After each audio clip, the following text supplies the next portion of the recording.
Today, we are going to explore the questions and answers from Class 4 Wind Chimes literature book, focusing on the chapter, The BFG, by Roald Dahl. 1. Why couldn't Sophie sleep? Sophie couldn't sleep because a brilliant moonbeam was slanting through a gap in the curtains, shining right on her pillow. 2. Explain this line. Sophie had never known such a silence. The line indicates that the house was extremely quiet. There were no voices, footsteps, or any sounds, creating an unusual and profound silence that Sophie had never experienced before. 3. What was the witching hour?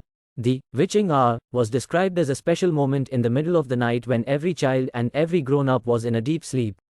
It was believed that during this time, all the dark things came out from hiding and had the world to themselves. 4. What happened if the children got out of bed after lights out? If the children were caught out of bed after lights out, they got punished. Even if they claimed to go to the lavatory, it was not accepted as an excuse, and they were punished all the same. 5. Why did Sophie get out of bed? Sophie got out of bed because the moonbeam was shining on her pillow, making it difficult for her to sleep. She decided to close the gap in the curtains to block the light. However, going out of bed after lights out was against the rules. 6. Describe the scene as Sophie looked out of the window. In the silvery moonlight, the familiar village street appeared different.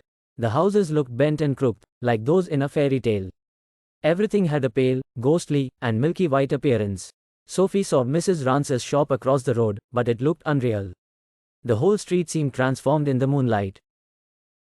7. What do you think happened to Sophie in the end? Sophie was freezing as she sees something tall, black, and thin coming up the street. The giant notices Sophie, picks her up through the window, and runs incredibly fast with her, vanishing into the darkness. The specific details of what happens next are not provided in this excerpt.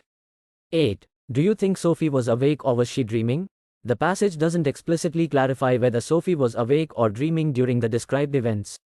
It seems like a real, vivid experience, but the narrative could potentially take unexpected turns that might reveal more about Sophie's state.